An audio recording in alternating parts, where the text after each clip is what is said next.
Baie welkom by die voorlesing van die Afrikaanse Sabbatskoolles vir blindes en swaarsiendes. Hierdie lesse word voorsien deur die Wêreldkonferensie van die Sewende Dag Adventiste Kerk.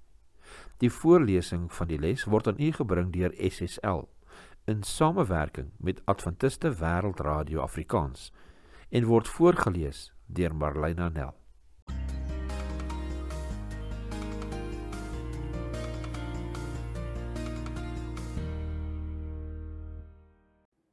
Donderdag 4 Desember. Josua en ons. Kom ons open met gebed. Liewe Vader, ons sê vir U baie dankie vir die voorreg wat U ons gee om hierdie studie te kan bestudeer. As dit U wil is, liewe Vader, laat dit asseblief 'n seën wees tot ons harte en 'n boodskap vir ons elkeen. Ons vra dit in Jesus naam alleen. Amen. Josua as 'n skadubeeld of tipe wys weliswaar vooruit op Jesus Christus en sy aardse sending. Nietemin word 'n verdere vervulling nog verder in die vooruitsig gestel. Die kerk as die liggaam van Christus. In watter opsig is die oorloë wat Israel onder leiding van Josua moes voer 'n vooruitwysing op die geestelike stryd of stryde wat die kerk eendag sou stry? In watter opsigte verskil die twee van mekaar? 1 Timoteus 1 vers 18 lees: Hierdie boodskap vertrou ek aan jou toe, my kind Timoteus, ooreenkomstig die profeseë wat vroeër aangaande jou uitgespreek is, sodat jy daardeur die goeie stryd kan stry. 2 Timoteus 4 vers 7 lees ons: Ek het die goeie stryd gestry, ek het die wedloop volëindig, ek het die geloof behou. Efesiërs 6 vers 10 tot 12 lees: Eindelik, my broers, word kragtig in die Here en in die krag van sy sterkte. Trek die volle wapenrusting van God aan, sodat jy staande kan bly teen die liste van die duiwel. Want ons worstelstryd is nie teen vlees en bloed nie, maar teen die owerhede, teen die magte, teen die wêreldheersers van die duisternis van hierdie eeu, teen die bose geeste in die lig. Ons lees 2 Korintiërs 10 vers 3 tot 5. Want hoewel ons in die vlees wandel, voer ons die stryd nie volgens die vlees nie, want die wapens van ons stryd is nie vleeslik nie, maar kragtig deur God om vestings neer te werp, terwyl ons planne verbreek en elke skans wat opgewerk word teen die kennis van God, en elke gedagte gevange neem tot die gehoorsaamheid aan Christus. Ons lees ook Handelinge 20 vers 32. En nou, broeders, dra ek julle op aan God en aan die woord van sy genade, wat magtig is om julle op te bou en julle 'n erfdeel te gee onder al die geheiligdes. Handelinge 20 vers 32. Die Nuwe Testamentiese skrywers het besef dat Josua tipologie ook 'n ekklesiologiese, dit wil sê 'n kerklike vervulling het.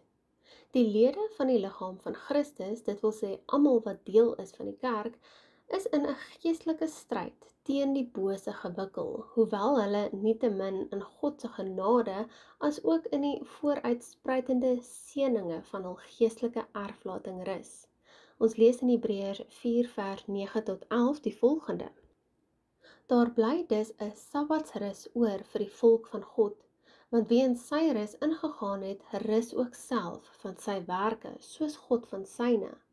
Laat ons dan beywer om in te gaan in die rus, sodat niemand in dieselfde voorbeeld van ongehoorsaamheid mag val nie. Hebreërs 4 vers 9 tot 11. Wat sê hierdie teksverse oor die uiteindelike vervulling van Josua as 'n Bybelse tipe? Ons lees 1 Petrus 1 vers 4. Sodat ons 'n onverganklike en onbesmette en onverwerklike erfenis kan verkry wat in die hemele bewaar is vir ons.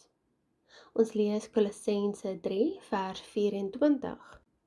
Omdat julle weet dat julle van die Here die erfenis as vergelding sal ontvang, want julle dien die Here Christus. Ons lees Openbaring 20 vers 9.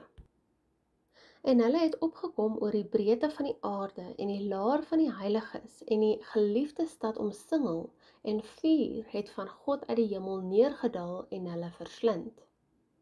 Ons lees Openbaring 21 vers 3. En ek het 'n groot stem uit die hemel hoor sê, kyk, die tabernakel van God is by die mense, en hy sal by hulle woon, en hulle sal sy volk wees, en God self sal by hulle wees as hulle God. Openbaring 21 vers 3. Die uiteindelike en algehele vervulling van Josua as 'n Bybelse tipe sal met die wederkoms van Jesus Christus in vervulling gaan, wat die apokaliptiese of eskatologiese antitipe van hierdie Bybelse tipe is. Josua se lewe het in vele opsigte God se karakter weerspieël in so 'n mate dat sekere aspekte van sy lewe profeties van aard was, met die gevolg dat dit op die handelinge en persoon van die Messias vooruitgewys het. As moderne gelowiges leef ons reeds na die Messias se koms. Ons behoefte is dus nie dieselfde as die Ou Testamentiese gelowiges se nie, wat met groot verwagting na die vervulling van die Messiaanse belofte uitgesien het. Nietemin kan ons steeds die voorreg om sy karakter te bepeins, die heerlikheid wat Christus so graag met sy disippels wou deel, en wat ons deelagtig kan word deur die karakter van Christus te oorpeins. Johannes 17 vers 22 lees: En ek het hulle die heerlikheid gegee wat U my gegee het, sodat hulle een kan wees, net soos ons een is. 2 Korintiërs 3 vers 18 lees: En terwyl ons almal met onbedekte gesig soos in 'n spieël die heerlikheid van die Here aanskou, word ons van gedaante verander na dieselfde beeld, van heerlikheid tot heerlikheid, as deur die Here wat die Gees is. 2 Korintiërs 3 vers 18. Hoe meer ons aan Jesus dink, hoe meer weerkaats ons die skoonheid van sy karakter. Nie net is dit die grondbeginsel nie, maar ook die strewe van ons daaglikse wandel met Christus. Dit is waarom daaglikse en noukeurige bestudering van die woord so belangrik is.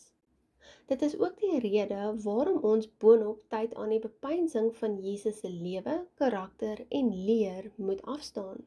Ja, deur aanskoue word ons inderdaad verander.